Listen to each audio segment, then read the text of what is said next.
repita, entonces yo formulo una pregunta nueva que aborde esas dudas que ustedes tengan, o profundicemos más, ¿sí?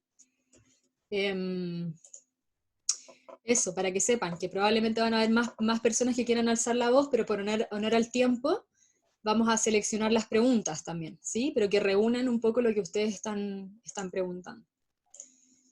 Carolina, una pregunta. ¿Dónde anda Rodrigo? Ahí está conectado. Ah, Hola, hola mira. Carlos. Hola, ¿cómo estás? Bien, ¿y tú?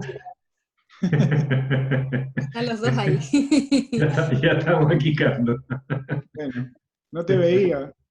Dale. Me preguntan cómo sacar el HD. No sé si Jaime puedes cambiar la vista a la explicación. Perfecto. Ahí aparece cómo sacar el HD.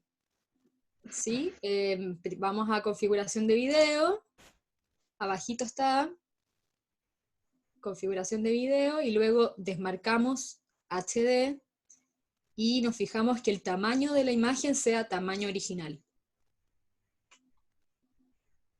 ¿Respondido, Norey? ¿Te resultó? Sí.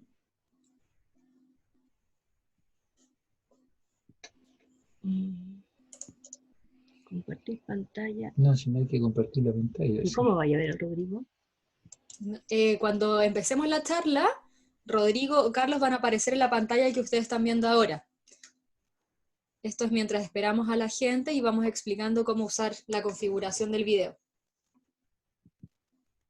Sí, eso también es importante. Luego, cuando ya empiecen a hablar los que presentan, es bueno poner vista del hablante. De la configuración en una esquina superior derecha de la pantalla aparece la opción de vista del hablante o vista galería.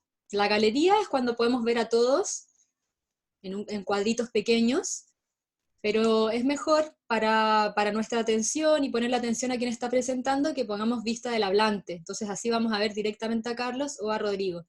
Y luego ya podemos pasar a vista general quizás cuando hablen los dos.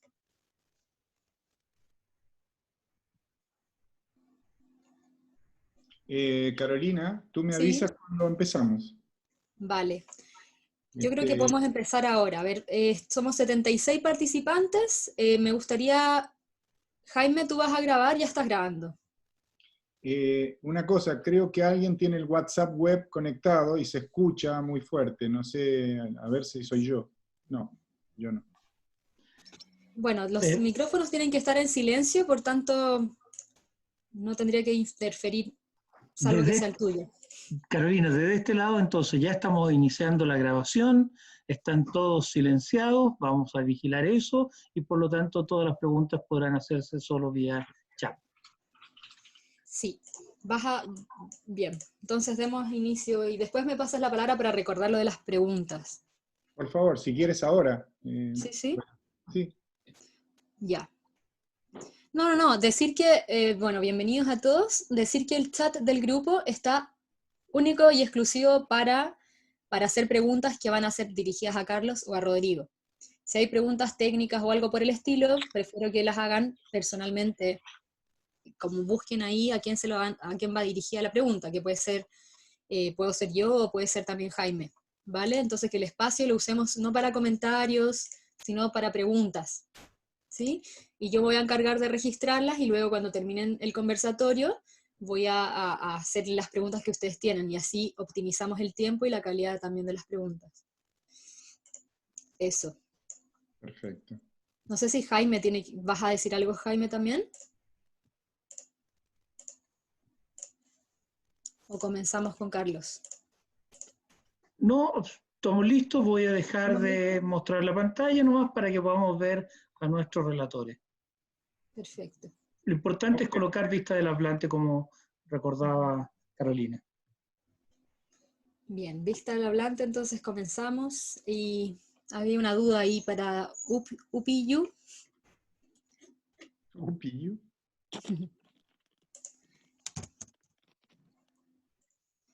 Tienes que desilenciar Upiyu. Tienes que liberar el micrófono para que puedas. No, tengo deshabilitada la opción de que Ah, los ya. usuarios puedan habilitar sus propios micrófonos. Así que por eso que decía yo que solo está disponible el chat para que todos puedan por ahí hacer sus preguntas. ¿Está bien? ¿O quieres que vaya No, no, habilitando está otro bien, micrófono? salvo que tú se lo saques a ella particularmente. ¿A quién? A Upiyu lo escribes en encuentro participante en la lista Sí, lo y la tengo. puedes liberar. Ahí está, liberada. Sí. Ya. ¿Me puedes poner por Yogi, por favor? Ah, ¿quieres cambiar tu nombre? Ajá. Ya, pero no va a ser relevante para esta ocasión porque no vamos Ok. a interactuar. Sí, Ok, gracias. ya, bueno. Ya, te volvemos a silenciar entonces y vamos a dar entonces comienzo, ¿cierto? Ok, Con Carlos García. muchas Vamos a gracias. poner vista del hablante entonces ahora para que lo escuchemos solo a él, lo miremos solo a él. Bienvenido. Muchas gracias. Bueno, estoy lleno de papelitos aquí para no olvidarme. Pero no puedes hacerlo aquí al lado mío, niña, mi querido. ¿Cómo? Perdón, Jaime. No, no, estamos listos. Ahí sí estoy grabando, verifiqué que estuviera todo listo, me de silencio. Abrazo, amigo. Igualmente. Muy bien, este tema que Rodrigo me ha propuesto tan gentilmente, muy querido, me toca muy de cerca hace mucho tiempo que compartimos de biodanza, me resuena y tiene que ver con cuestiones esenciales que traté hace mucho tiempo en un tema que yo llamé consumir o consumar. En este caso, voy a hacer un breve raconto para no extenderme demasiado, porque tenemos 20 minutos, entre algunos autores que para mí son importantes en este sentido, como Morris Berman, su primo Marshall Berman, psicoanalistas como Donald Winnicott y Michael Balint, y algunos filósofos como Aristóteles o Epicuro, que son tan cercanos a nosotros, y más modernos como Byung-Chul Han, que es un coreano muy de moda en estos momentos.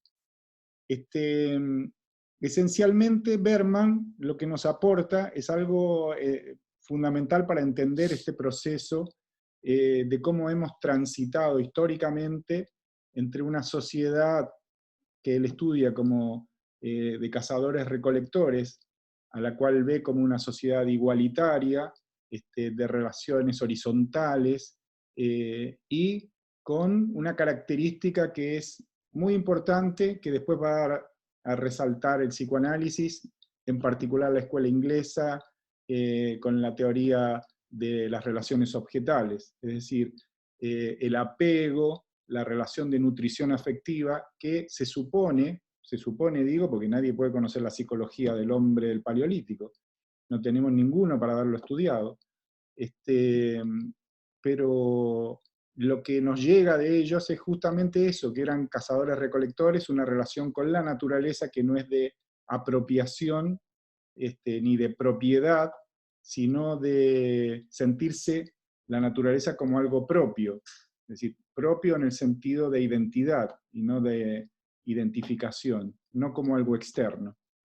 Ese es el primer punto que yo quisiera tomar como base, es decir, en todos los mitos originarios, en los bíblicos o en los mitos griegos, siempre hay un paraíso supuesto, el que hemos abandonado. Berman no nos habla de un paraíso, pero nos da un referente de salud, que es bastante importante, para entender históricamente cómo hemos pasado a esto que hoy día llamamos el capitalismo. Es decir, cómo justamente las relaciones de amor primario, que después va a estudiar Michael Balint, estaban en una época histórica o prehistórica de un ser que no tenía sentido de relación con la tierra como propiedad, que era nómade, que era cazador-recolector, y que en algún momento de la historia esto cambia. cambia en el Paleolítico superior y en el Neolítico a un tipo de relación con la realidad que está caracterizado por la alienación. Alienación, que es un tema que vamos a ver, yo lo quiero ver en detalle, porque es algo que tomó Marx para estudiar el capitalismo, lo tomó Lacan como un acto de fragmentación. Esto que Berman nos dice es algo interesante en el sentido de que hay una fractura históricamente en la cual algo nos pasa a los seres humanos que, de alguna manera, más allá de nuestro nacimiento biológico, hay como un nacimiento psicológico caracterizado por la alienación. Y esta alienación ha marcado una fragmentación entre nosotros y la realidad como consumo. Berman va a citar insistentemente a Balint para hablar de cómo este hombre del Paleolítico, que era horizontal y de alguna manera relacionado con la naturaleza, tenía una relación de apego con la maternidad, con lo que lo rodeaba, de profunda nutrición, y por lo tanto no estaba fracturado aún. Eso en el Neolítico genera en nosotros no solo una fractura con la realidad, sino esa separación de un sujeto que se ve a sí mismo como objeto de sí mismo, que se conoce, que tiene conciencia de sí. Y por lo tanto hay una fractura muy, muy interesante. Esa fractura interesante está dada principalmente porque al romperse la relación nutritiva con el entorno, sobre todo con el entorno afectivo, se produce una falta, una sensación de falta profunda que tiene que ser llenada de alguna manera. Nosotros, para resumirlo de una manera bastante generalizada, venimos de esa fractura, y esa fractura lo único que ha hecho a lo largo de la historia es consolidarse. Se consolida en una época en la génesis de las religiones, se consolida en la forma de acumulación y de apropiación. En vez de ser seres que compartimos la tierra, nos hemos dedicado a fronterizarla, a separarla y sobre todo a acumularla. Y en esos pasos de acumulación hemos dado inicio a una evolución donde la alienación y la fragmentación se han profundizado. Lo que hoy llamamos capitalismo.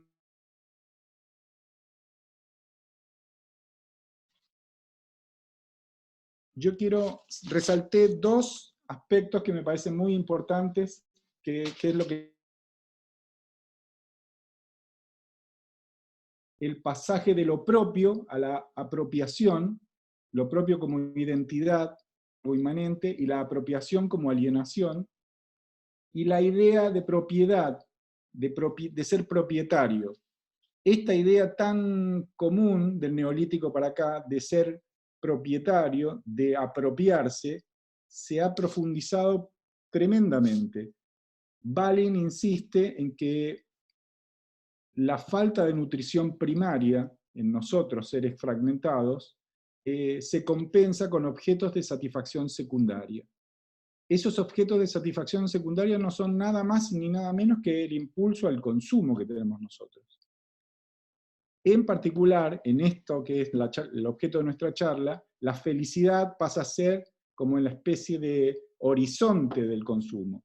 Es decir, el premio, la recuperación de ese amor perdido. Winnicott, que era alguien que mencionaba anteriormente, habla de objetos transicionales.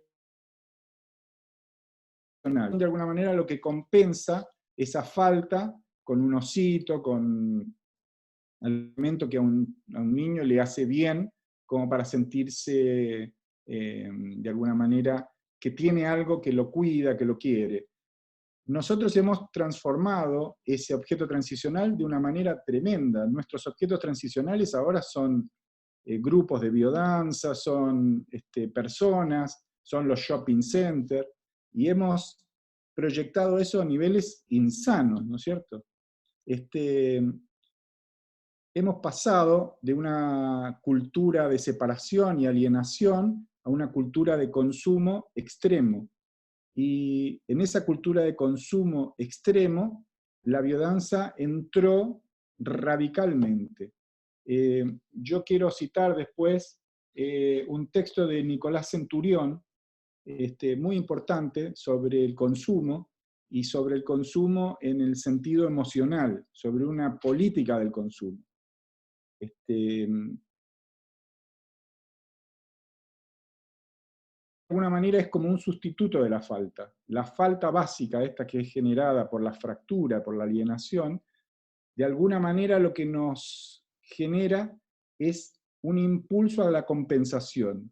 Y nosotros compensamos comprando, consumiendo, yendo al mall, creando una cultura de consumo tremenda que no consuma nada.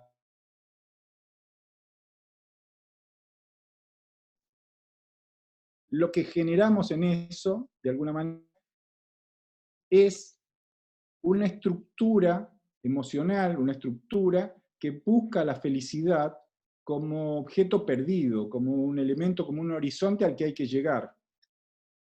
El capitalismo se ha dado cuenta y leyó antes que todos nosotros esto, de manera en que ha utilizado la felicidad como seducción.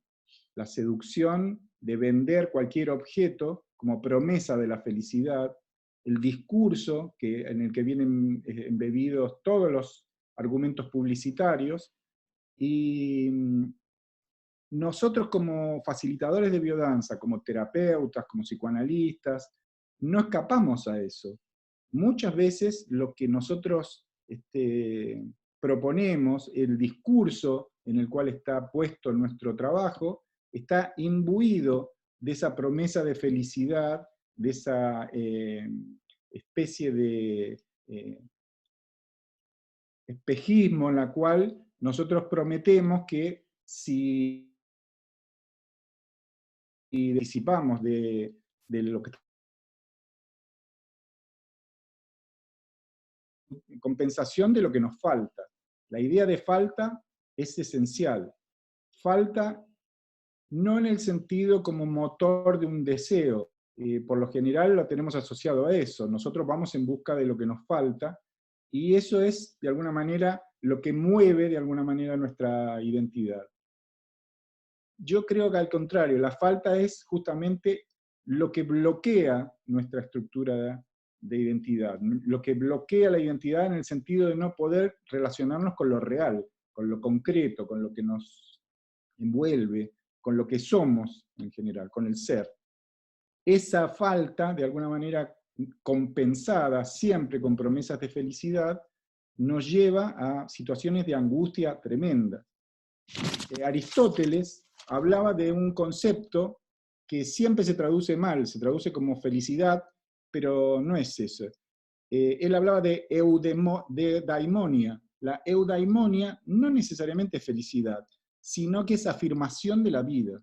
La traducción griega de eudaimonia es justamente la vinculación placentera con todo lo que es. Epicuro tenía otro concepto, que era el de ataraxia, serenidad. Y esa serenidad es esencial para poder relacionarse no con lo que falta, sino con lo que hay. Es decir, todos nosotros tenemos un motor existencial, un motor deseante profundo que nos lleva a la creatividad, al desarrollo, a la vitalidad, al amor, pero no necesariamente eso tiene que estar anclado en la falta, puede estar anclado en el ser, en lo que soy, en lo que hay, y no necesariamente en lo que yo quiero compensar que creo que ya no soy o que no tengo. Es riesgoso, a mi modo de ver, y eso quiero dejarlo después como pregunta y como motor de la reflexión para todos nosotros, que el discurso de biodanza esté anclado en compensar lo que las personas no tienen. Es que como una forma de ofrecer un producto de consumo que haga que, haciendo biodanza, eres feliz, o te vas a sentir mejor, o vas a ser más vos mismo o tú mismo. Y yo creo que ahí hay un peligro enorme, porque si el capitalismo lo que nos ha dejado y un sistema de alienación donde uno, como decía Marx, ya se ha transformado en una mercancía, que biodanza como sistema de integración profundice eso es realmente grave. El discurso de la autoayuda, el discurso de la New Age, sin duda que encarriló por ese lado. Y yo creo que es muy importante que nosotros éxito de felicidad para recuperar la alegría de vivir como vinculación con lo que es, incluyendo la tristeza, la nostalgia, el dolor, el miedo y la angustia, que no tienen por qué ser excluidos. Hoy en día el discurso es, esas cosas no pueden ser, son enemigas de la felicidad. Y son parte de la condición humana. Si nosotros no incorporamos eso a nuestras realidades grupales, a nuestra práctica, estamos bastante mal. El capitalismo nos seduce con eso. Me gustaría, si no tengo, no sé cómo estoy de tiempo, Carolina, no sé si tú lo mides, pero me gustaría leer algo importante. ¿Sí, Rodrigo? Que tiene que ver con esto que mencionaba Nicolás Centurión. Parece que no se puede fallar. La sonrisa lista para el último flash. Yo agregaría ahí la sonrisa de todas las rondas de biodanza, donde todo el mundo está contento. Con el filtro perfecto para realizar la escena que vamos a vivir.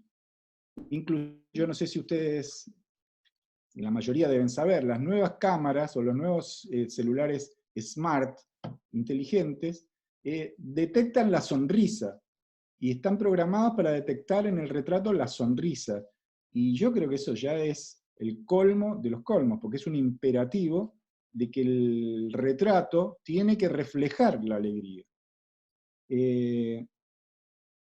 Para Centurión dice, 3 son los pilares que sostienen nuestra dominación: la privacidad a la vista de todos, que es lo que vemos en la red; la inmediatez, todo tiene que ser ya, inmediato, no puede esperar; y la obligación de ser felices. El ser feliz tiene que ser un imperativo para que el consumo funcione. Si no es un imperativo, esto es, si ustedes me permiten, y les recuerdo en la novela de Umberto Eco, El nombre de la rosa. En El nombre de la rosa, un monje se había dedicado a quemar, donde Aristóteles trataba justamente el tema de la alegría.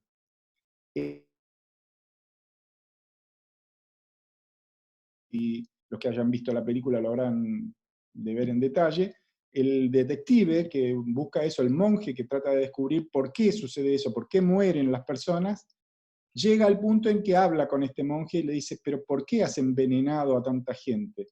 Porque podían leer ese libro, pero no podían repetirlo, porque ese libro trata de la risa y de la alegría. Y si hay alegría,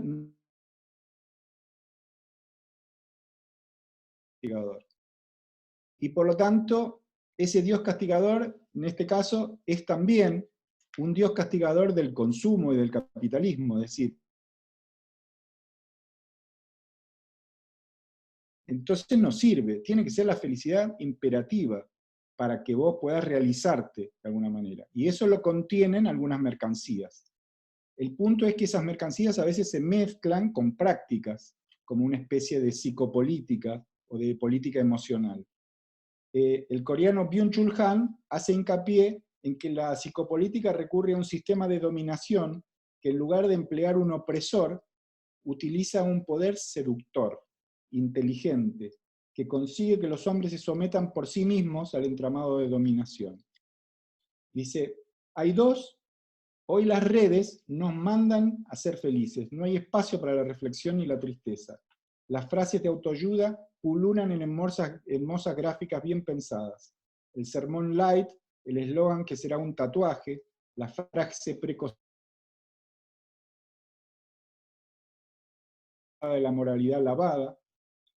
Esta New Age de la inmediatez, de ser feliz, cueste lo que cueste, es como vamos transitando por una época donde el capitalismo del desastre, como dice Naomi Klein, genera la industria de la felicidad.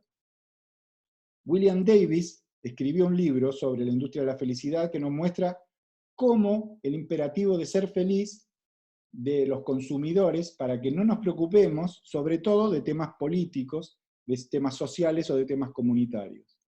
Es decir, esos no son temas que yo habitualmente veo reflejados en los grupos de biodanza, salvo en situaciones muy particulares, los temas en los cuales la desigualdad, el destrato, el femicidio, la pobreza, la explotación, no son temas que se traten en los grupos de biodanza. Son temas excluyentes porque entristecen, porque de alguna manera bajonean. Son temas ajenos. Carlitos, te queda 1 minuto y medio. Ya, cierro. Para ir cerrando.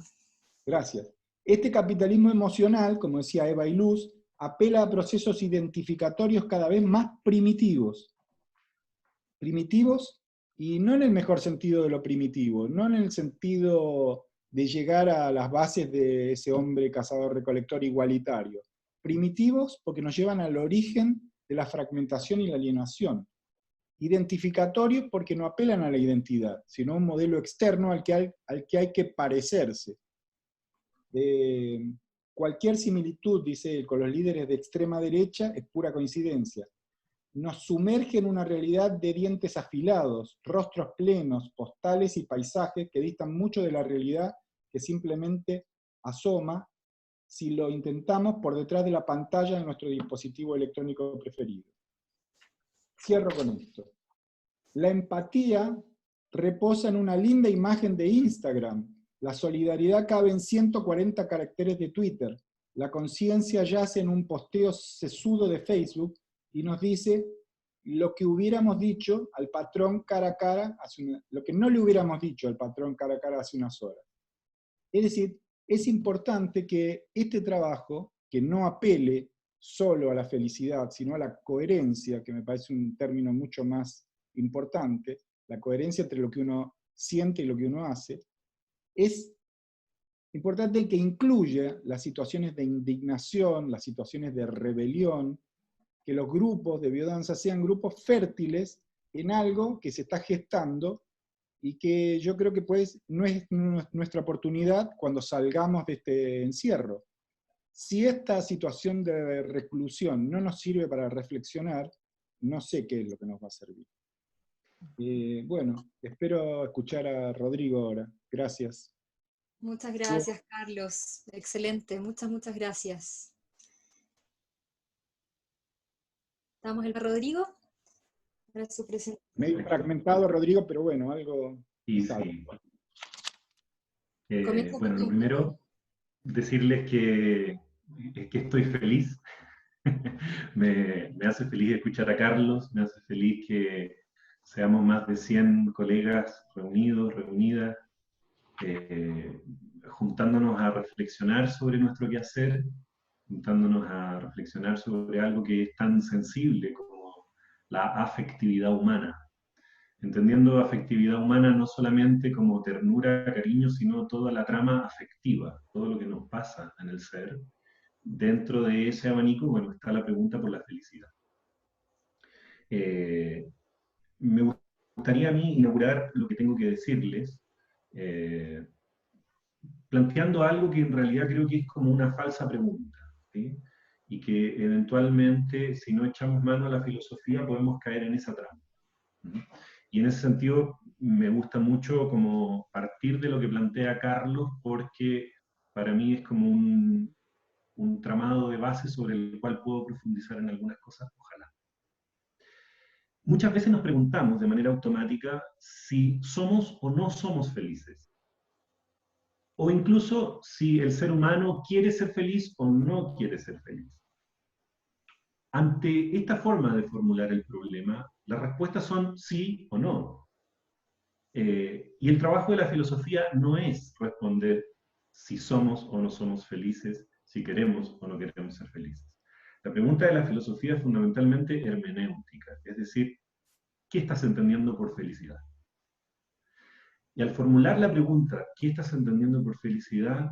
Inmediatamente la felicidad cae de un lugar como natural, entendiendo que para todo ser humano, en toda época, en toda la cultura, ser feliz es lo mismo. Y por lo tanto, allí la pregunta fundamental, de alguna manera, que articula toda esta discusión que estamos teniendo con Carlos, es ¿de qué felicidad hablamos cuando somos biodanzantes? ¿Sí? ¿Al servicio de qué felicidad vamos a trabajar? Por lo pronto, y creo que es lo que le da mucha continuidad a mi reflexión con la de Carlos, es que no queremos trabajar para la industria de la felicidad, de la cual William Davis en su libro trabaja, ¿no? Y que Carlos de alguna manera trabajó bajo los conceptos de alienación y consumismo. Quiero partir de alguna manera con un chiste, que es un mal chiste, pero que permite de alguna manera mostrar algunas cosas. Y dice básicamente la pregunta, ¿cuál es la diferencia? Es un chiste que nace de la política. ¿Cuál es la diferencia entre un pesimista y un optimista? Y plantean, bueno, la diferencia es que el pesimista suele estar mejor informado. Entonces, hay una relación entre el saber y la verdad y el conocimiento respecto de la felicidad. El imaginario coloquial, y es que el que sabe más, hay una asociación entre ignorancia y felicidad, que para mí hay una imagen espectacular, quizá algunos de ustedes los conozcan, probablemente quienes tienen hijos o hijas. Hay una película que se llama Mi villano favorito, que es donde están los famosos Minions, que son estos monitos amarillos que son en millones y tienen unos personajes geniales. Y en algún momento a los Minions los raptan, pero ellos no se dan cuenta de que han sido raptados. Y los dejan en una suerte de cápsula, que es una gran cárcel finalmente, en el medio de una playa paradisiaca, llena de agua, licores, pelotas para jugar en la playa, y están muy felices. Están felices en la medida que ignoran las circunstancias carcelarias en las que han sido raptados, ¿no? Entonces, allí nuevamente aparece la relación entre ignorancia y felicidad, que creo que es una cuestión fundamental a pensar desde la biodanza. Y como dice Carlos, es algo que no hacemos muy frecuentemente. ¿Por qué? De alguna manera, cuando nosotros hablamos acá de ignorancia o conocimiento, no estamos hablando de la cantidad de libros que leíste. Estamos hablando de sujetos filosóficamente despiertos, es decir, cuántas preguntas existenciales nos podemos formular a título personal y a título colectivo para pensar realmente al servicio de qué estamos trabajando. Y desde allí, la biodanza, una plataforma también de discusión con la cultura, de discusión con aquello que la cultura nos está ofertando y nos está haciendo alienarnos. Dicho sea de paso, la alienación es inconsciente. ¿Qué quiere decir que la alienación sea inconsciente? Que uno está sujeto a lo que el capitalismo te demanda que tú sientas como natural. Es decir, que es algo propio, es algo mío, es algo espontáneo. Por lo tanto, yo no me doy cuenta que estoy alienado, así como los Minions no se dan cuenta que están en una cárcel, ¿no? Y están siendo felices en la medida en que no son conscientes de dicha alienación. Espero que se entienda un poquito la articulación que pretendo hacer. Entonces, ¿de qué ilustración se trata acá? No se trata de más libros, se trata de una emancipación existencial, se trata de un trabajo interno, para el cual yo creo que si la biodanza se advierte de estos problemas, nosotros sí podemos ser una herramienta emancipatoria, libertaria, al servicio de una felicidad otra que la hegemónica del capital, vamos a decirlo así. Bueno, yo sí creo, y acá abro mi experiencia como facilitador de biodanza, que hay que estar advertido de ciertas malas noticias, digamos, ¿no? De la complejidad del alma humana, vamos a decirlo así. Yo como psicoanalista, por ejemplo, conozco las tremendas dudas, digamos, que el psicoanálisis instala al proyecto del ser humano como un proyecto de felicidad. Si acaso la felicidad es algo que espontáneamente el alma humana tiene, esa sería la cuestión, ¿no? Y el psicoanálisis básicamente ilumina que la cosa no es tan así. La mayoría del mundo, si tú le preguntas en la calle, vas con una encuesta, digamos, ¿no? A propósito que a los psicólogos les encantan las encuestas. ¿Usted quiere ser feliz o quiere tener una vida como la mierda? Probablemente el 99%, salvo el que te quiere agarrar para el huevo, que queda en la estadística, queda como un outlier, digo, te va a responder, sí, claro que quiero ser feliz. Bueno, ¿usted es feliz con la señora que eligió? No. ¿Usted es feliz en su trabajo? No. ¿Usted es feliz con las cosas con cómo se ve a sí mismo? No. Entonces uno dice, bueno, ¿y cómo es eso de que todo el mundo quiere ser feliz, pero luego me preguntas por sus elecciones fundamentales de la vida cotidiana, con quién vive, qué hace, cómo trabaja, y no están satisfechos con eso? Entonces, el psicoanálisis ilumina que hay otras fuerzas, digamos, en la alma humana operando también, que no necesariamente tienen como propósito fundamental la felicidad. Eso no significa que la felicidad no se pueda buscar, o que estemos condenados a la desdicha, sino que hay que operar un trabajo existencial para justamente encontrar cierto grado de bienestar con la vida. Esta duda de la felicidad tiene que ver básicamente con que a veces uno no sabe realmente qué es lo que quiere. Es decir, yo puedo, entre comillas, querer algo, tener un propósito consciente, una voluntad, pero eventualmente mi deseo es otro. Yo siempre lo pongo en el ejemplo, por ejemplo, de querer dejar de fumar. Yo me propongo querer dejar de fumar, no obstante, hay algo que insiste en esa adicción, vamos a decirlo así. Y ahí aparece un deseo inconsciente, que no necesariamente es representativo de lo que la persona quiere. Y en la medida que las personas no nos hagamos cargo de nuestros deseos inconscientes, no vamos a estar advertidos de alguna manera de qué tan infelices podemos llegar a ser desde ese lugar. Creo que en ese sentido, cualquier trabajo, cualquiera que sea, que intente realmente acompañar a un ser humano en estas profundidades, sea la biodanza, sea la psicoterapia, sea la meditación, en general va a ser más próspera en el largo plazo, porque acá, a propósito de lo que dijo Carlos respecto de la inmediatez, ¿no? Creo que es fundamental entender que no es un insight que uno tuvo un día, o un libro que uno leyó, o una clase de biodanza que te cambió la vida. Si bien es cierto, a veces uno sí encuentra un libro maravilloso, tuvo un beso inolvidable, una vivencia espectacular, pero estamos entendiendo que aquí hay procesos y hay trabajos. Bueno, dejo por ahí el psicoanálisis, porque no me interesa profundizar en eso, sino traer esto a la biodanza. Yo sí quiero trabajar con una metáfora a propósito de dos fases del capitalismo, que son muy distintas. Una es el capitalismo temprano, que es un capitalismo, si ustedes quieren, de ética protestante, que tiene que ver con el cultivo del trabajo y el cultivo de la acumulación de capital. Y hay un capitalismo tardío, que es el capitalismo neoliberal, en el cual hoy vivimos, que es un capitalismo del consumo, la inmediatez y el exceso. Y hay una transición cultural para pasar de un capitalismo temprano a un capitalismo tardío que me interesa que ustedes tengan la distinción porque tiene impacto en la subjetividad, que es con lo cual nosotros trabajamos. En el capitalismo temprano, el motivo de consulta general o el malestar general de las personas era: me siento culpable porque accedí a un placer. Culpa es: estoy siendo feliz, entonces me siento en falta con el ideal. La religión, la moral, etcétera, ¿no? Entonces, la prohibición de la satisfacción instalaba una culpa, una moralidad. Nosotros muchas veces en biodanza estamos trabajando todavía con este modelo, la represión de los impulsos, la represión de la sexualidad, y no nos hemos dado cuenta que tal vez están trabajando con otra forma de malestar, que es más propia del capitalismo tardío, que es justo la inversa, fíjense.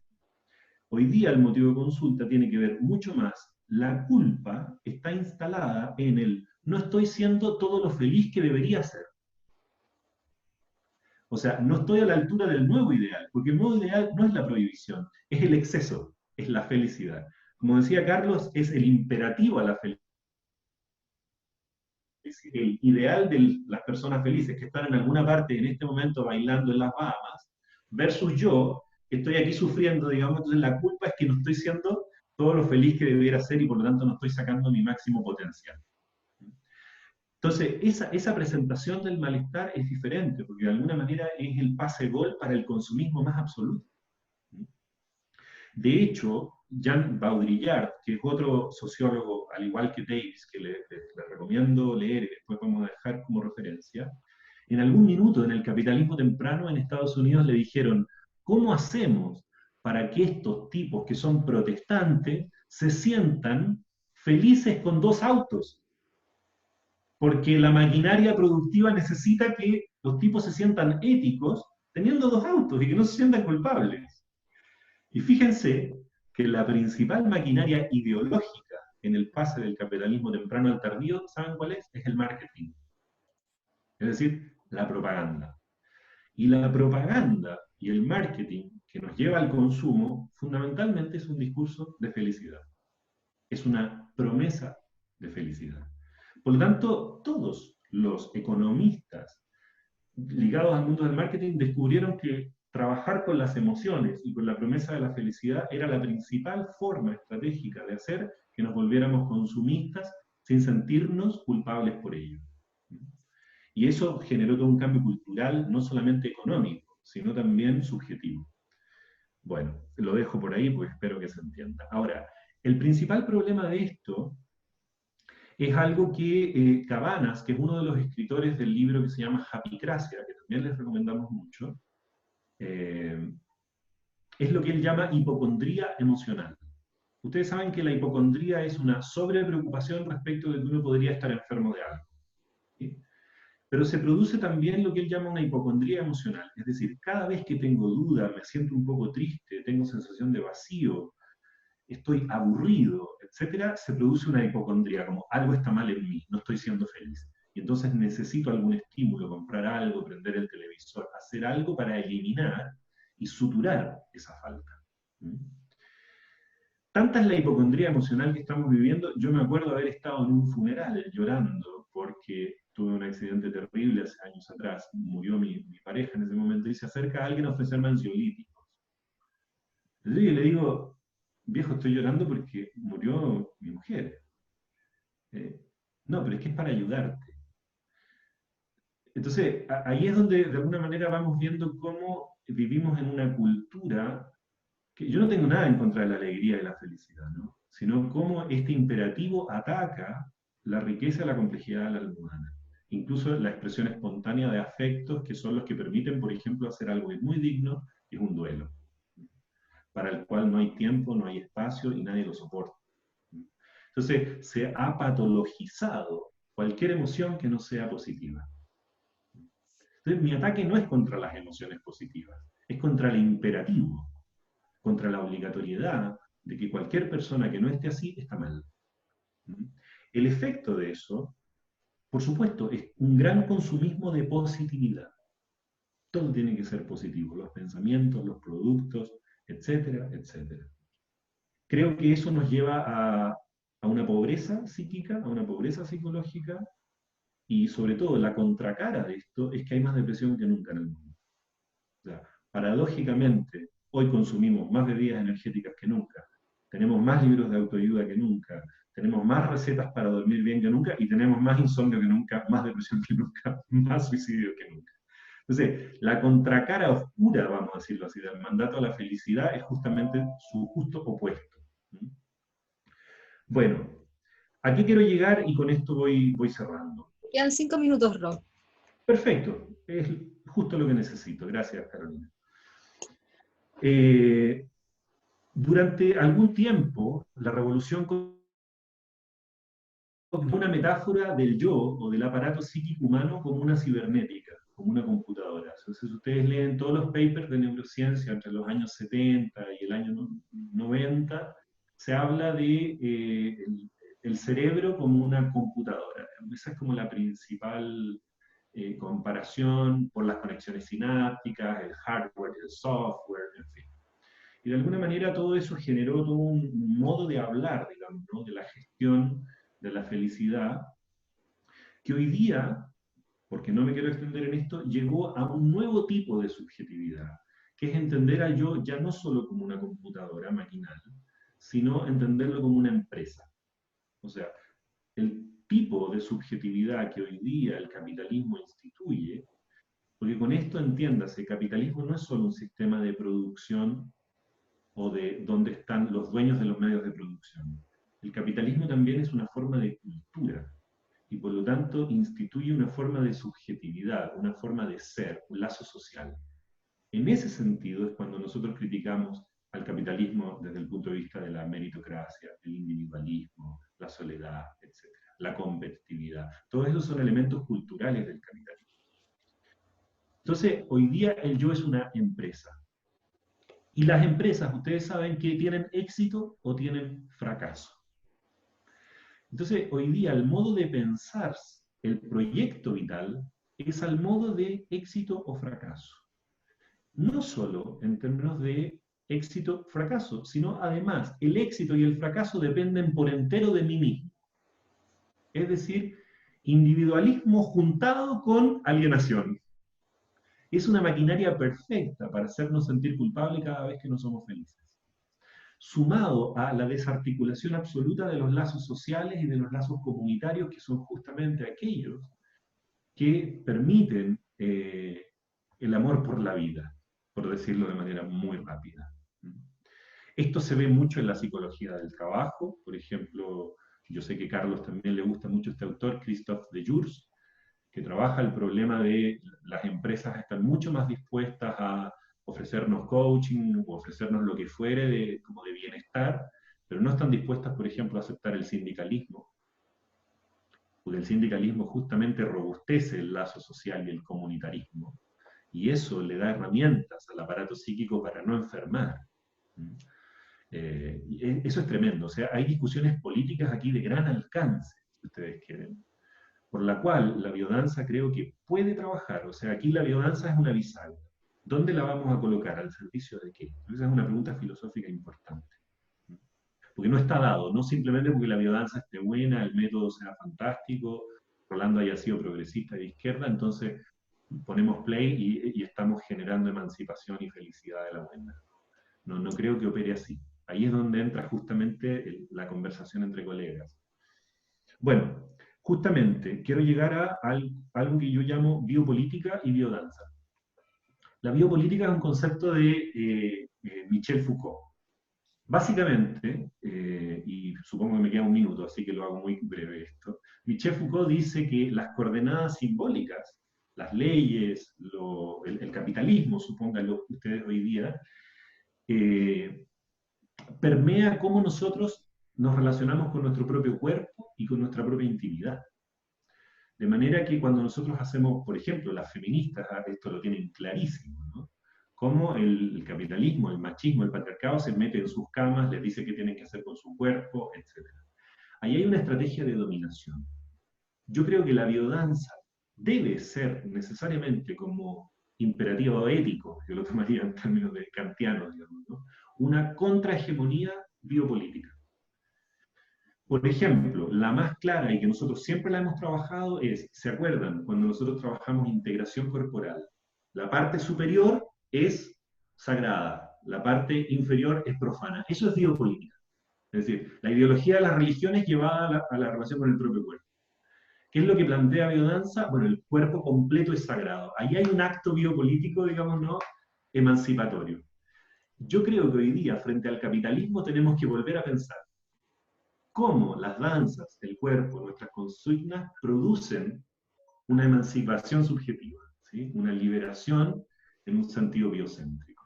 Pero esa es la principal duda que a mí me habita permanentemente cuando estoy haciendo clases.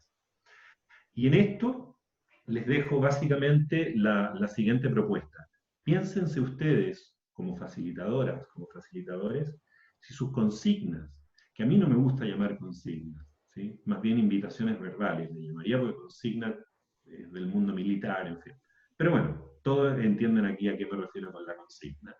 Y las demostraciones, que es el momento en el que el facilitador hace la danza como un referente, ¿qué tan saturadas o sugestivas son?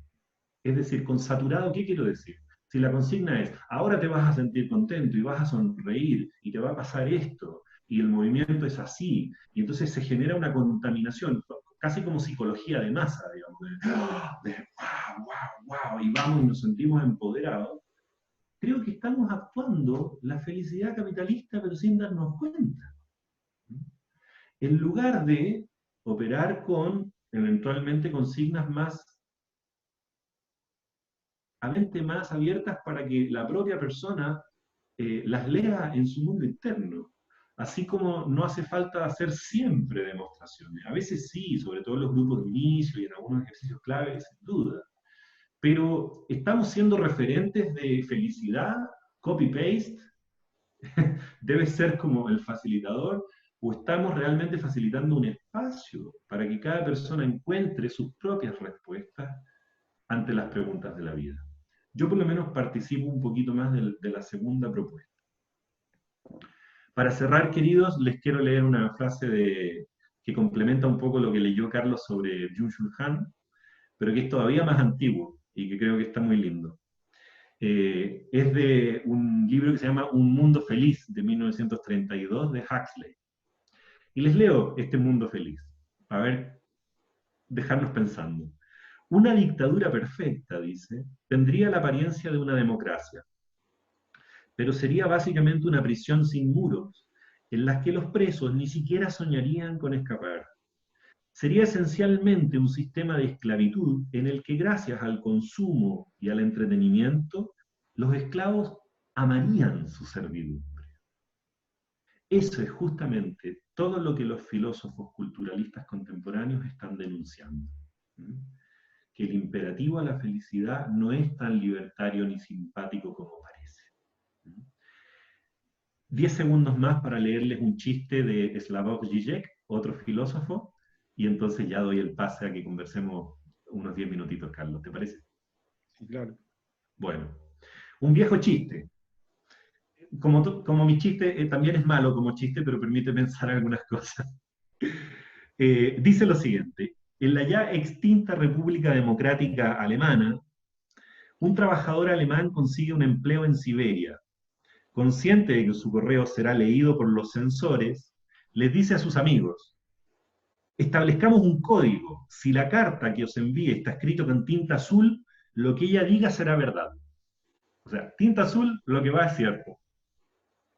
Si está escrita con tinta roja, será falso. Bien, llegaron a ese acuerdo con los amigos. Un mes más tarde, sus amigos reciben una primera carta escrita con tinta azul. Dice lo siguiente la carta: aquí todo es maravilloso, las tiendas están llenas, la comida es abundante, los apartamentos son amplios y tienen buena calefacción. Recuerden que es en Siberia. En los cines ponen películas occidentales, hay un montón de chicas dispuestas a tener aventuras. Lo único que no se puede conseguir es tinta roja. Entonces, a las conclusiones a las que llega Žižek con esto es: quizás nos sentimos tan libres y felices porque no tenemos la tinta roja para articular nuestra falta de felicidad y libertad. Y por ahí creo que las pistas de las filosofías de género, de la ecología, de la recuperación de los autores antiguos, de las culturas ancestrales, de lo que plantea Maurice Berman, pueden ser buenas pistas para orientar nuestra praxis. Bueno, muchas gracias por el tiempo también otorgado. Gracias, Rodrigo. Bueno, Carlos, si me permites, yo tomé algunas notas de lo que tú planteaste y me gustaría hacerte una pregunta y darte unos 10 minutos o quizá un poco menos para que claro, tú las puedas comentar. ¿Vale? Perfecto. Bueno, Carlos, primero agradecerte, ¿sí? Eres un relator muy generoso en tus conocimientos y creo que la idea de consumir versus consumar debiera, sin lugar a dudas, ser un orientador para todos nuestros colegas. Creo que ahí hay una diferencia que es central. Mi pregunta para ti, teniendo muchas, porque en realidad tomé bastantes apuntes, es si este imperativo de la felicidad, este imperativo de goce, que en algún minuto llamó Lacan, ¿cómo desde la biodanza, según tú, podríamos hacer una resistencia frente a esto sin caer en dos cuestiones que podrían confundirse?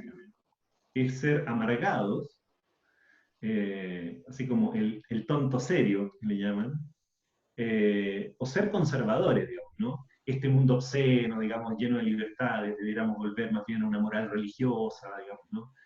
¿Cómo hacerle frente a esta obscenidad del exceso y de la inmediatez y de la no libertad, sin caer, digamos, en estas dos grandes trampas, creo yo, del ser el tipo amargado, digamos, que no es capaz de sonreír, que está desconectado al cuerpo, y sin caer en un conservadurismo religioso o moral, ¿no? O político? Creo que ahí hay una tercera vía que eventualmente desde la plataforma de la biodanza podríamos pensar, hacia una felicidad biocéntrica. No sé si te parece la figura, Carlos. Te lo dejo. Sí, gracias. Mi respuesta sería simple. Yo creo que el sentido de la alegría como humor también. Me encantó que hayas puesto un par de chistes que tú dices que son malos, pero me parecieron buenísimos. Pero creo que una de las cosas que nos faltan en este mundo feliz, que definió también Huxley, es el humor. Es una felicidad grave, una felicidad que no es capaz de ver el absurdo, porque el humor se nutre justamente de poder ver el lado absurdo de ciertas cosas. Yo soy un amante de Groucho Marx, uno de los hermanos Marx, que ha dejado frases para la posteridad, pero sobre todo las que más a mí me gustan son las relacionadas con la muerte. Un tema que nosotros eludimos frecuentemente. Porque la muerte, si bien es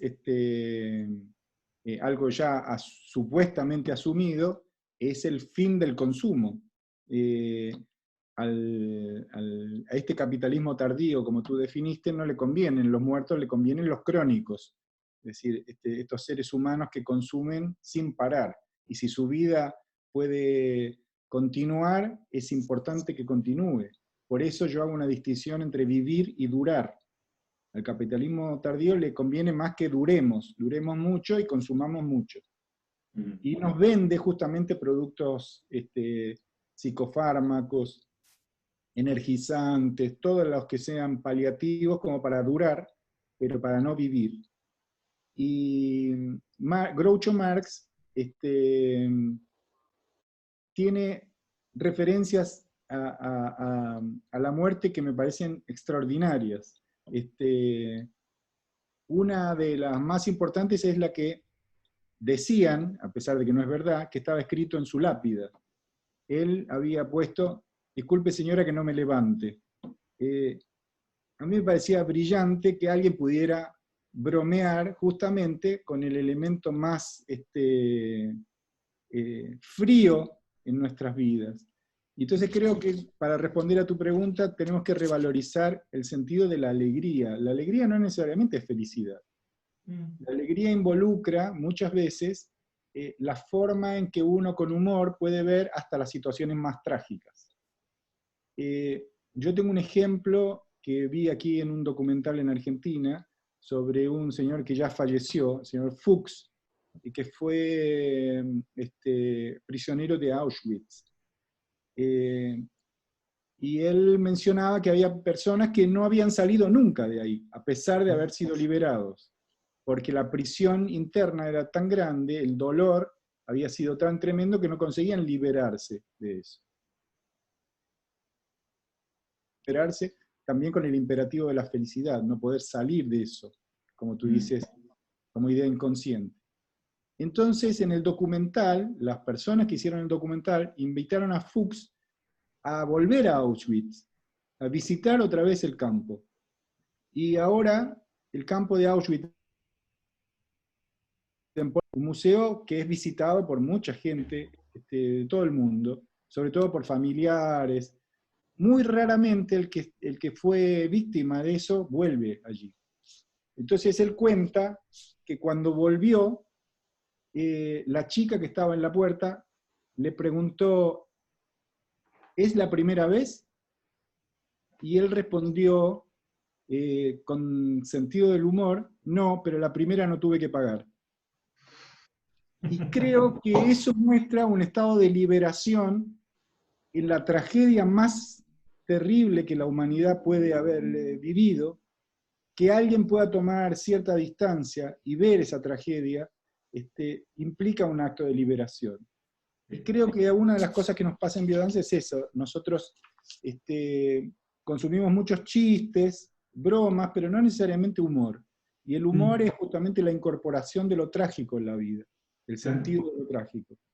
Y a La mí me relación entre interesa- tragedia y comedia, ¿no? Exactamente, exactamente. Y esa alegría para mí es fundamental. Spinoza, que es mi filósofo amado, justamente divide las pasiones en pasiones tristes y coloca la alegría como un motor de la existencia. Y yo creo que esa alegría no necesariamente tiene que ver con la felicidad. La felicidad yo creo que es un producto de consumo que inventó este capitalismo tardío. Yo no hago mucha distinción, para ser sincero, entre ese capitalismo weberiano, primitivo, y este segundo. Yo creo que uno es consecuencia del otro. Y este estadio que nosotros vivimos ahora ya no es un estadio que nos vende mercaderías para hacernos felices. Es decir, antes un producto generaba una emoción. Comprarse un auto, como tú dices, podía hacer que alguien se sintiera de alta sociedad o importante, o vivir en la casa en lo curro implicaba sentirse privilegiado, sentirse con estatus. Hoy en día, este capitalismo neoliberal nos vende las emociones mismas ya, prescindiendo de las mercaderías. Sí. Entonces creo que ese es nuestro peligro, el generar grupos que vendan las emociones ya hechas, como tú decías, con este ejercicio vas a ser feliz. Como si el grupo fuera un supermercado donde uno puede conseguir las emociones ya listas, las vivencias ya listas. Por eso a mí tampoco me gusta llamar vivencias a los ejercicios de biodanza. Porque la vivencia es algo que uno tiene que hacer, no viene hecho, no la puede proponer el facilitador. Es algo que uno hace a pulso, es indelegable. Entonces, creo que es eso. Me recordaba cuando tú hablabas del marketing y de cómo llegó esto a este estadio del capitalismo, cómo llegó esta seducción, que lo paradojal es que quien lleva los mecanismos de publicidad a los Estados Unidos es el sobrino de Freud. Sí. Él justamente lleva todas las herramientas del psicoanálisis para cómo poder seducir y vender el capitalismo tardío que nosotros estamos viviendo hoy. Absolutamente, absolutamente. De hecho, la idea del sujeto racional, comprador, dice, no, tú tienes que vender emociones. O Tal sea, si cual. quieres vender un seguro, tienes que mostrar a un bebé frágil, digamos, y el Sí, padre sí. sentirse enternecido. Si quieres vender una cerveza, pon mujeres guapas. Ya, Y todo el discurso, digamos, una emoción, vender una fantasía. Sí. Sí. Y bueno, me hubiera gustado mostrarles, en WhatsApp una vez yo recibí una publicidad de biodanza que me impactó, realmente me impactó. En el flyer estaban, así como tú mencionaste los Minions, una serie de píldoras con patitas y bracitos caminando, que supuestamente uno era la vitalidad, el otro era una píldora de la sexualidad, la otra una píldora de la creatividad, y así por delante. Y abajo decía biodanza, venía a tomar su dosis semanal. Ah, Para mí fue una definición palmaria del sentido que muchas veces se le quiere dar a los grupos como espacios de consumo. sí, para mí, Carlos, el indicador de que eso está operando a nivel colectivo, creo que es la disociación que se empieza a producir entre un espacio endogrupal idealizado y una vida cotidiana, digamos, desprovista de magia. ¿Sí? Se puedo tener una vida, digamos, absolutamente insatisfactoria en la medida que tengo mi dosis de suplencia semanal, digamos, en el lugar donde encuentro los objetos sexuales sustitutos, encuentro la alegría, encuentro un lugar en alguien, las personas me escuchan, pero donde no se está produciendo el ruido necesario de integraciones y disociaciones entre mi vida cotidiana, digamos, que me encuentro en el grupo de danza. Entonces, y en general, como facilitadores no estamos advertidos de eso, maravilloso escuchar que el grupo es ideal y que tu facilitación es fantástica. Estamos todos bien, digamos, ¿no? Y además el boliche anda así, también. Versus, digamos, realmente un lugar que yo no digo que uno no ame a su grupo o no tenga un gran afecto y aprecio por el facilitador, y que nosotros no hagamos algo en biodanza que aporta una tremenda experiencia, ¿sí? Sin lugar a dudas. Lo que digo es que no se instalen disociaciones del todo bueno, todo malo, la biodanza es fantástica, mientras que la cultura es una basura, porque se nos olvida que la biodanza también es un producto de la cultura. Producto cultural, claro. Exacto. Pero Nietzsche decía, se quejaba de que la filosofía de su época no entristecía a nadie. Porque él decía que una de las funciones de la filosofía debía ser esa, generarte a vos algo que te dé para pensar. Y creo, no sé si concuerdas conmigo, y eso te voy a preguntar, si no crees que hay una postura en los facilitadores y en muchos terapeutas de querer satisfacer la demanda, es decir, dejar a todo el mundo satisfecho en esta cuestión del marketing biopolítico.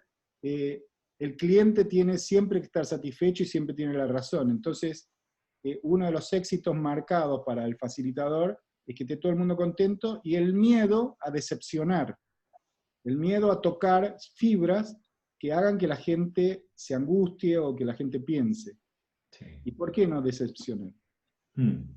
Bueno, maravilloso, Carlos. Déjame dar una pequeña vuelta para llegar a eso, ¿sí? Es muy breve.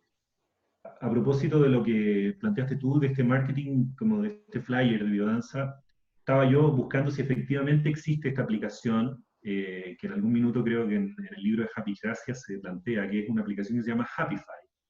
La encontré, y Happify te promete que va a monitorear tu estado de felicidad, es una suerte como de curva, sí.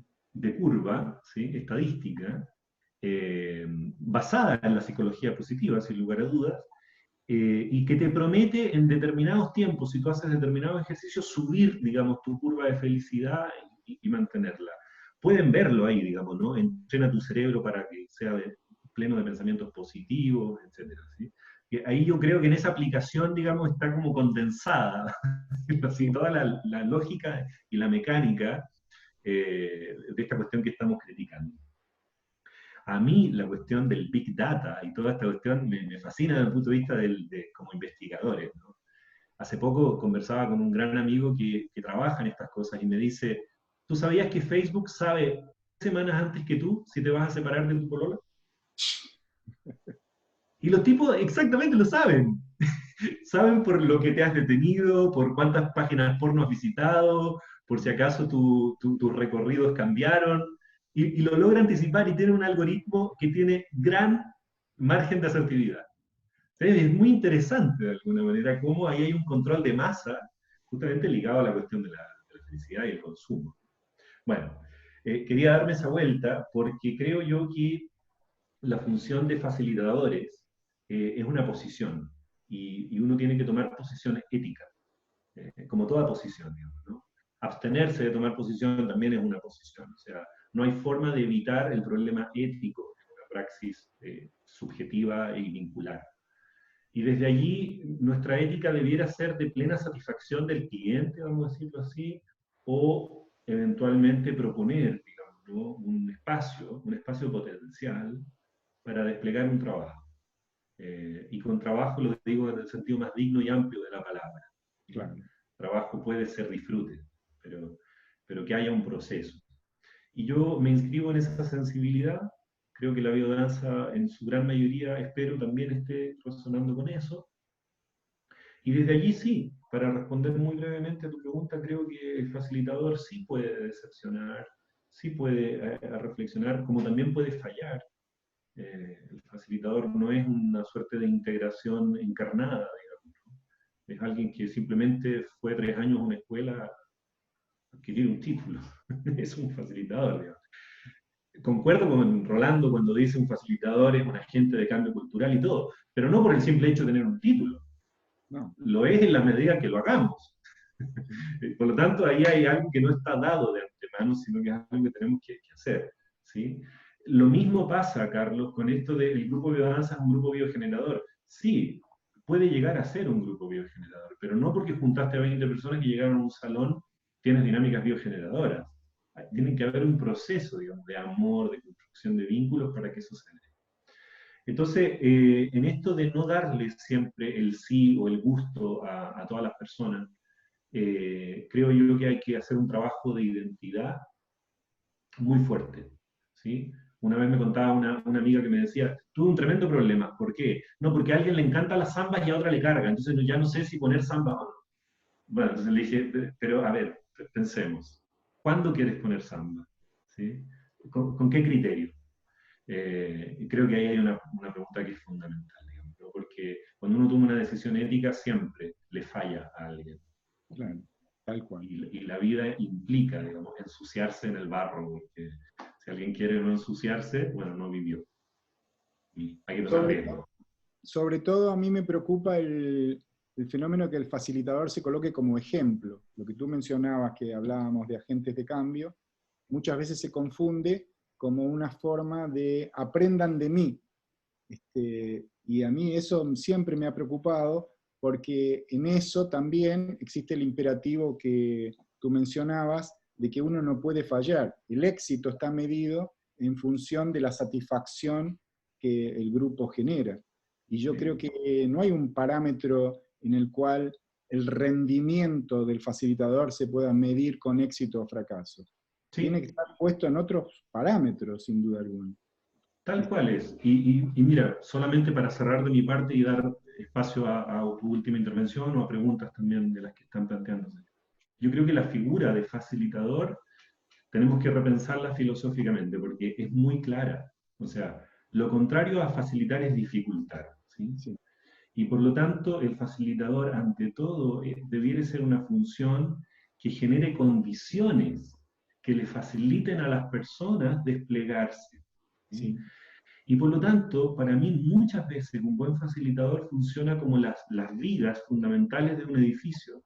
Cuando uno entra a un edificio no dice, wow, las vigas, qué importantes que son. Dice que lindo están los muebles, me encantan los cuadros. Sacan las vigas y todo se cae. Sí. Pero no son visibles.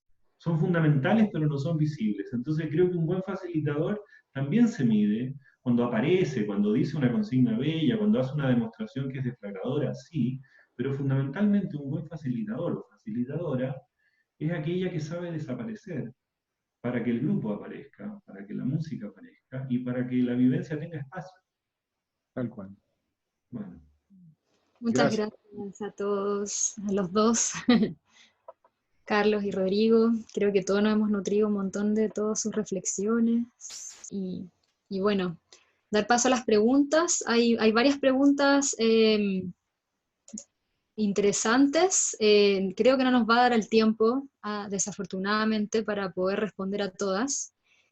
Lo voy a hacer así para que pueda como surgir también vuestra asociación libre para responder, ya que son varias, pero entre ellas hay preguntas a Carlos referentes a esta idea como de la felicidad, el capitalismo como teorías, y la idea de si es posible desmarcarse de esas teorías y entrar en un espacio quizás más neutro o de más escucha al otro, con más respeto y amabilidad hacia el otro, si podemos desmarcarnos de alguna forma de estas teorías que ustedes dos mencionaban. Sí. Desmarcarnos. Dejarlas de lado, ocupa el preguntante, el que pregunta. Para responderlo desde mi punto de vista, me gustaría que también Rodrigo después del suyo. Yo no creo que uno se pueda desmarcar de eso, principalmente por lo que mencionaba Rodrigo, de que esos son mecanismos inconscientes, que uno reproduce todo el tiempo. El capitalismo no es una especie de clima o de nube que anda por ahí y que de repente uno se lleva por delante, y que a uno lo envuelve así como una especie de mal momento. Uno es el capitalismo, uno reproduce eso con actitudes. Yo empecé mencionando esta cuestión que Berman pone tan de manifiesto, que resalta como falla, como elemento al cual uno responde, a una falta esencial, es decir, por la pérdida del amor primario, por la pérdida de lo que nos nutre.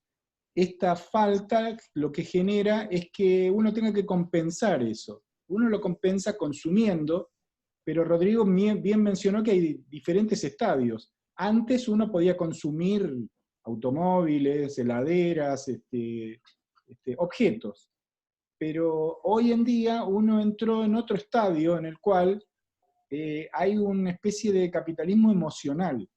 Y por lo tanto uno no escapa de eso, porque las personas pueden consumir biodanza, y uno venderles biodanza como que el que vende papas también.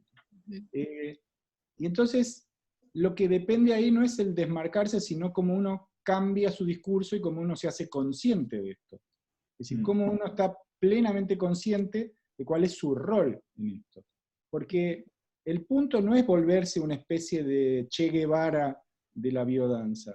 El punto creo que está en cómo uno es capaz de no continuar reproduciendo las mismas pautas. Y eso a veces incomoda, y también nos incomoda como personas. Y creo que es fundamental eso también, porque Byung-Chul Han, ese autor del que hablamos tanto Rodrigo como yo, una de las cosas que insiste es que entramos en una época de aparente emprendedorismo, donde ya no es un amo el que te esclaviza, sino que uno se hace esclavo de sí mismo. Y todo genera una época o una edad del rendimiento.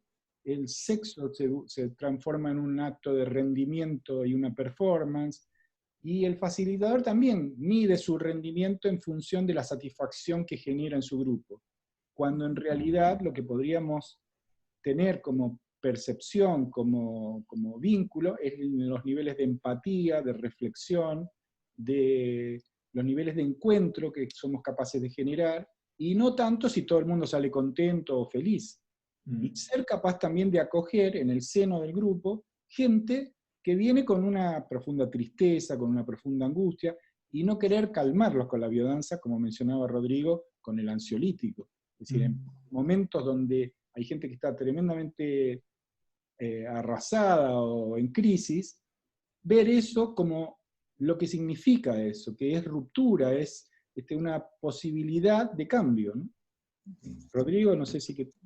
Sí, concuerdo mucho con lo que dice Carlos. Solo agregaría que un modo de salvarnos, de desmarcarnos, como decía Carolina, del problema del capitalismo, no es lo económico. O sea, no es que biodanza va a ser menos capitalista si es que es gratis o si es que cobra menos. No estamos hablando del problema de que hayan honorarios por un oficio. No es eso necesariamente la crítica, sin perjuicio de que pueden haber personas que sus honorarios sean absolutamente desconsiderados, digamos, de las distintas realidades sociales que las personas pueden acceder, digamos.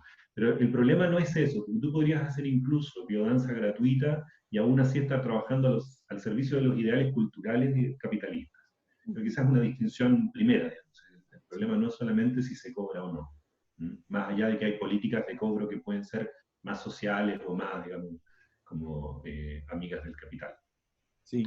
Y allí creo que hay algo que a mí por lo menos me impacta mucho, y es una vez alguien que me comentó, de la biodanza, por supuesto no daré nombre, porque no se trata de eso, que me decía, falté a mi clase semanal de biodanza porque no me sentía preparada para sonreír, porque no estaba feliz, no tuve un buen día. Entonces, para mí ese es el triunfo del capitalismo cultural, al interior de la biodanza sin que nos demos cuenta. O sea, la persona se sintió inhabilitada para ir a su grupo porque no estaba a la altura de lo que supone que la biodanza y el grupo le demandan, que es que tiene que ir a tener emociones positivas. Porque eso es lo que tenemos que cuidarnos.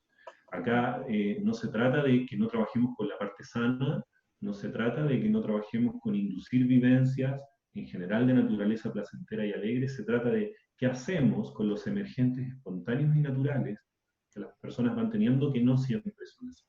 Si los reprimimos, los excluimos para que la clase se vea linda, o los acogemos y producimos realmente un humanismo profundo y un comunitarismo más profundo. Como decía Carlos, ¿no? Los niveles de encuentro, de empatía, que son los que realmente nos cambian la vida. De hecho, yo creo que un grupo lindo en general empieza a tener sentido por sí mismo, incluso más allá de la clase de biodanza, como lazo social. Bueno, es eso como complemento. Gracias. Bueno, la verdad es que surgen preguntas muy interesantes. Lamentablemente nos queda que como 9 minutos. Hay 2 personas que han preguntado en relación justamente 15 ligándolo... minutos, Carolina, 15. 15, perfecto. Bueno. Bien. bueno, voy a unir dos preguntas. Antes alguien mencionó el tema de la sombra y también del actuar sobre la parte sana en biodanza. ¿Cómo vendría a ser esto? Con respecto a esto que estamos hablando, un poco de la felicidad y de esto como un producto, cuando en general se ocupa mucho esto de que biodanza actúa sobre la parte sana de los individuos. Y hablaba Carlos también de la totalidad del ser, de no solo considerar emociones positivas, sino que reconocer que somos un todo, y bueno, ahí aparece también la idea de sombra, que también lo toma Rolando Toro. Entonces, ¿cómo lo podrían contestar estas dudas? ¿Cuál es nuestro rol ahí como facilitadores? En relación claro, a deconstruir este concepto de felicidad como resultado, como producto. La sombra es un tema muy cercano a Jung, nos aportó ese concepto casi como sinónimo de inconsciente.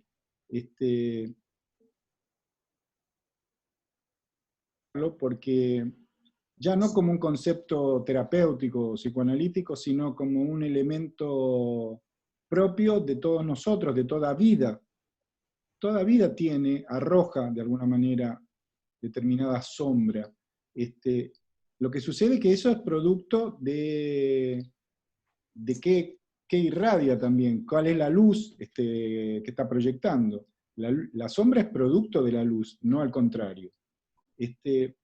Pero creo que el punto allí, fundamentalmente, tiene que estar en la forma en que nosotros somos capaces de acoger esas, para no hablar del tema de la sombra, esas tristezas o esas angustias que las personas vienen y que colocan en el grupo, o que de alguna manera danzan o expresan en su movimiento o en su danza. Creo que ahí está el punto, en la forma en que uno es capaz de acoger eso. Y también yo creo mucho en el tema de desdramatizar ciertas cosas, porque creo que este imperativo de la felicidad hace que uno le cargue a la tristeza un elemento de irresolubilidad. Es decir, las cosas son tan terribles que por favor no me vengas con esos problemas. Cuando en realidad eso es parte de la vida cotidiana, y yo creo que habría que desdramatizar todo eso. Tengo un recuerdo de alguien que contó con mucha tristeza dentro del grupo de biodanza, que cuando era chico su padre fue dejado sin trabajo por esta cuestión neoliberal que va destruyendo cada vez más fuentes de trabajo, y que trabajaba para una gran vendedora de fármacos, de remedios, droguerías, como se llaman acá en Argentina, y que consiguió trabajo en una farmacia mayorista, y que no le alcanzaba el sueldo, y él dice, yo tenía mucha vergüenza porque había sabido que mi padre, para poder compensar el sueldo que tenía, a veces robaba remedios, y venía y los vendía a los vecinos, y qué sé yo, y con eso ganaba un plato más de comida en la mesa. Y mucho tiempo después lo entendí, y entendí que mi padre no era un ladrón, sino alguien que estaba preocupado por la comida de su familia. El humor en esa situación. Entonces se me ocurrió decirle que él hacía eso porque no tenía más remedio. Y entonces eso destruyó de alguna manera la gravedad que él le ponía a la situación, y yo creo que una de las cosas que nosotros debemos incorporar es esa visión de humor en las situaciones en las cuales habitualmente dramatizamos, y que no son tan dramáticas. Puede que sean trágicas en el sentido de la potencia que tienen, pero existencialmente no son como para marginar o dramatizar. Nosotros tenemos que desdramatizar eso y acoger ciertas cosas que son parte de la vida cotidiana. O sea, Rodrigo. Sí. Sigamos con otra pregunta más bien, porque Carlos la respondió. Hay preguntas que van dirigidas a ti, ¿puede ser? Sí, adelante. Ya. Sumo dos preguntas de distintas personas, pero un poquito para reunir conceptos que mencionan. Va la pregunta, ¿cómo darías lugar a un trabajo de emancipación existencial dentro de la biodanza? ¿Y qué lugar ocuparía la reflexión dialogada al inicio de la sesión? ¿Hay alguna forma de hacer un trabajo contracultural o de resistencia a esta píldora de la felicidad? Bien. Bueno, si te parece, Carlos, la inicio con esta. Dale. A ver, hay que primero diferenciar, porque nosotros trabajamos con la afectividad humana, los afectos alegres o los estados de satisfacción, felicidad, plenitud, respecto de algo que en psicología se conoce como defensa maníaca, que es absolutamente disociativa. O sea, si yo, por ejemplo, que es diferenciar la alegría de la manía, básicamente. Sí. La alegría responde a estados internos de satisfacción, de encuentro con un otro, con un vínculo que produce un emergente bonito, pero la manía es un escape, es una fuga respecto de un elemento depresivo o conflictivo. Y por lo tanto tiene una tensión que es diferente. O sea, se basa en la negación de la realidad, se basa en el temor a tomar contacto con una verdad que puede ser interpelante. Entonces, por ejemplo, se separa a una persona de su pareja y esa misma noche sale con los amigos y se acuesta con 3 prostitutas y se toma 20.000 fármacos, etc. Uno podría decir, no es que esté muy feliz. Esa es una defensa maníaca. Y yo creo que la biodanza debería ahí preguntarse, ¿no? Respecto de si produce trabajar con la parte sana y ayudar a inducir vivencias, están operando desde la defensa maníaca o desde la alegría. Yo creo que tiene una estética que es diferente, queridos y queridas. Ustedes trabajan con la estética, nosotros trabajamos con la estética. O sea, no trabajamos con cuerpos duros, no trabajamos con cuerpos potentes, no trabajamos con cuerpos drogados. Trabajamos con cuerpos arrojados a una temporalidad poética, arrojados a un tonus corporal muscular que es variable según la música, que es variable según el feedback y el encuentro con el otro. Entonces, habitualmente cuando uno está en la manía no escucha ni ve a nadie. Está solo con su manía. En la alegría el otro existe. ¿Por qué existe el otro en la alegría? Porque el otro la causa. No es autogenerada. Y en ese sentido, nosotros somos una propuesta grupalista. No nos olvidemos de eso. Que biodanza no es grupalista porque da más plata. Es grupalista porque el grupo es constitutivo del yo. O sea, no puede haber felicidad autogenerada, que es la fantasía capitalista máxima del individualismo cultural. Yo creo que ahí hay algo que es central, reivindicar el colectivismo, el comunitarismo. Y por último, agregaría que también quienes facilitamos en biodanza no tenemos que tener una política de lo que Jacques Lacan llama el para todos igual, sino darle lugar a las diferencias subjetivas al interior del grupo. Les quiero decir, por ejemplo, algo de semántica musical. Nosotros trabajamos con semánticas musicales supuestamente universales, con una cumbia muy contenta, muy alegre, de ritmos tropicales, genera un efecto, entre comillas, neurofisiológico, universal, transcultural, transhistórico. Bien, puede ser que haya un factor así, pero supongan ustedes, y este supuesto no es ficticio, es un testimonio real, una persona que haya sido torturada en la dictadura militar en regímenes de tortura que se llamaban la fiesta. Es decir, le ponían música tropical para que los vecinos no escucharan las torturas. Y por lo tanto, esa persona con esa biografía, con esa asociación, al escuchar esa música la lleva al centro de tortura, no la lleva al universalismo feliz. Y por lo tanto, uno como facilitador no tendría que decirle, pero putas, mi libro dice que esta música induce esto, así que tenéis que sentirte feliz. Ahí es donde el facilitador deja caer el para todos y dice, te escucho. Cuéntame, ¿qué te pasa con esto? ¿Cómo lo hacemos? Porque no hay fórmula definitiva. ¿Cómo lo hacemos para seguir adelante sin transgredir tu experiencia, sin que te tengas que ir, y yo también sin cambiar mi método? Y ahí se construye una posibilidad de algo novedoso, para lo cual no hay receta, no hay manual. Es algo que es un trabajo. Entonces ahí me da la impresión de que también es otra forma de resistencia al capitalismo, de la fórmula definitiva para todos y que uno simplemente la aplica. Y se olvida que esto es un oficio y es un arte. Y mencionaste la palabra que a mí me resulta más importante, que es la escucha. Buenísimo. ¿Podríamos hacer una última pregunta e ir cerrando? Pregunta para ambos. Dale. ¿Cuáles serían los 3 temas esenciales para el nuevo mundo que se presenta? a nivel de trascendencia, de afectividad, de creatividad. Y bueno, por supuesto cruzando con todo lo que hemos estado hablando, a modo de cierre también, a propósito del capitalismo imperante, ¿no? De lo que está en cuestión hoy en día. ¿Por qué 3? 3, bueno, lo leí literal esa parte, como quieran, es verdad. Pero no era el tiempo, bueno, por ahí. Sí. Carlos, dale. A mí me subleva también, y en esto veo el absurdo también y el humor, cuando se habla del mundo nuevo. Porque casi todas las revoluciones pasadas empezaron hablando del hombre nuevo, del mundo nuevo, y llegamos a modelos obsoletos antes de ser puestos en práctica, es decir, cosas que fueron paridas caducas. Me parece que lo que tenemos que reivindicar es algo que se habla mucho en biodanza, pero se entiende poco, que es el aquí y el ahora. ¿Qué estamos haciendo hoy?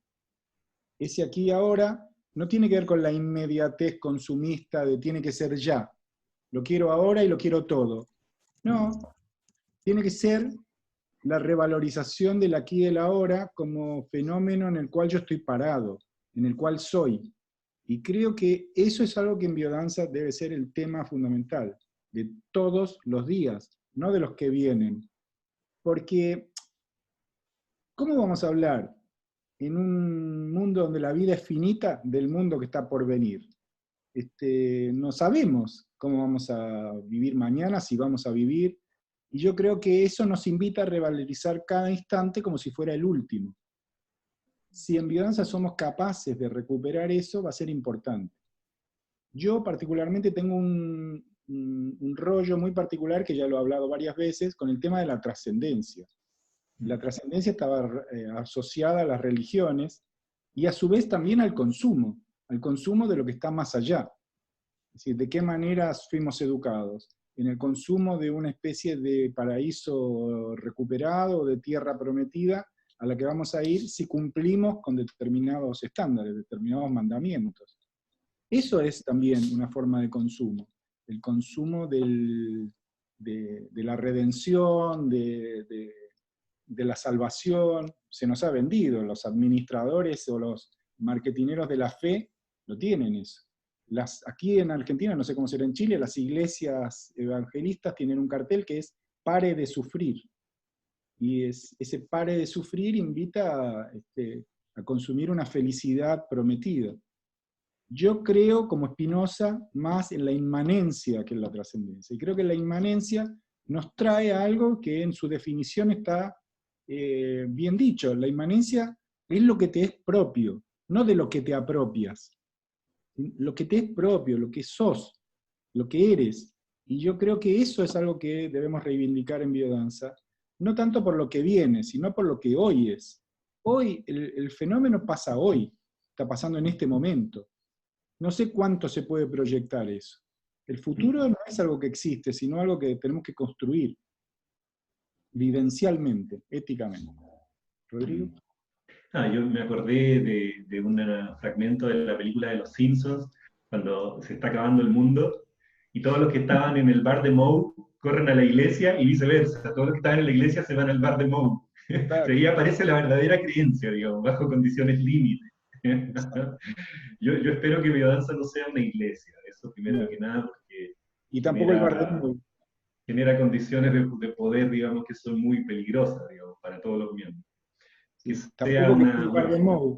Sí, un bar de Moe, que sea una plataforma de trabajo, y justamente de eso se trata. Yo ante la pregunta me confieso que me queda grande responder cualquier cosa. O sea, la pregunta la encuentro igual buenísima, da para que lo conversemos infinito, pero quiero traer un punto, que es como que también está bueno no saber, en el sentido más profundo de la palabra, como del principio de incertidumbre.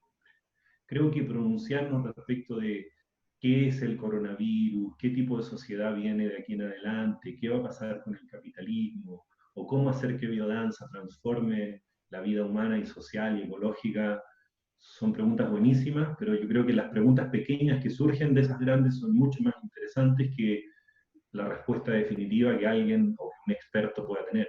Yo no la tengo para nada, más bien reivindico la potencia que tiene en la vida tener más preguntas que respuestas. Sí. Creo que esa es una posición creativa, dulce, amorosa, al igual que la persona que lo preguntó, pero trabajando. Bueno, eso por mi parte. Tenemos que cerrar. Carlos, agradecerte a ti de todo corazón por este magnífico viaje. Yo soy el Agradecerle a todas las gestoras y gestores de este encuentro, Jaime Castro, presidente de la asociación, Carolina, que hizo una maravillosa, digamos, función mediadora a lo largo de esto. Yo sé que es un trabajo complejo el de Carolina, porque es cortarnos a nosotros, que somos buenos para hablar, es intentar tomar de las miles de preguntas unas 3 o 4, cosa que también en algunos puede estar diciendo, pucha, ¿por qué no tomaron la mía? Nosotros vamos a leer el chat. Yo pedí que lo guardáramos para generar insumos hacia el futuro, que ya les contaremos. Y bueno, sobre todo, y lo más importante, gracias a quienes están conectados aquí y ahora, conectadas. Un abrazo muy sentido de comunitarismo, de hermandad entre colegas. Eso por mi parte, me despido.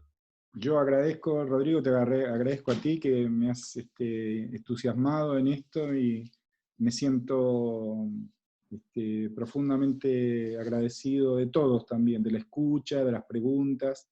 Y como tú dices, las preguntas son siempre mucho más importantes que las respuestas. Ojalá que sean fértiles y que los grupos de danza sean generadores de preguntas que son motores de la acción. Gracias a todos por la escucha y hasta una próxima vez. Gracias a ustedes. Besitos, abrazos. Muchísimas gracias a ustedes por la generosidad. A ver, vamos a... ¿Se escucha, no? ¿Sí?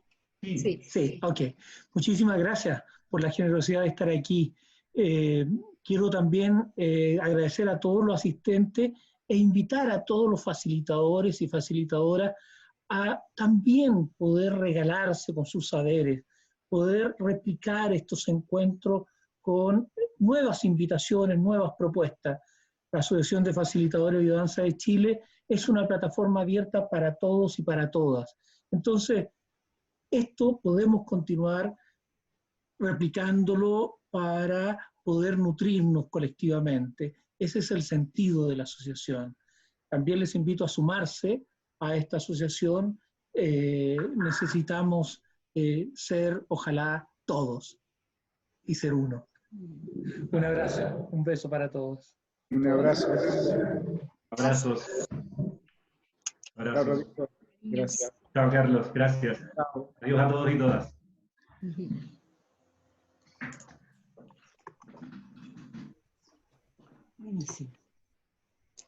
Jaime, recuerda guardar el chat. Bien, me recuerdo de ello. Besito, gracias Carolina, hiciste un trabajo maravilloso. Gracias, Carolina. No tomé sus preguntas y bueno, seguiremos reflexionando. Linda, un beso. Gracias, Jaime.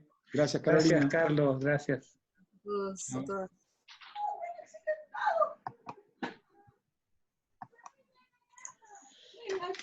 Carolina, ¿Sí?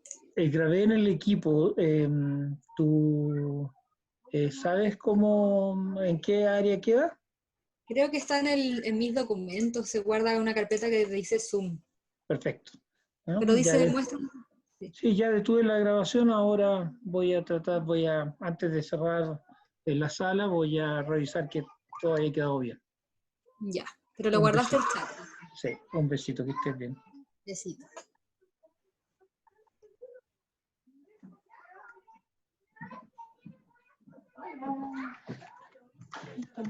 Hola.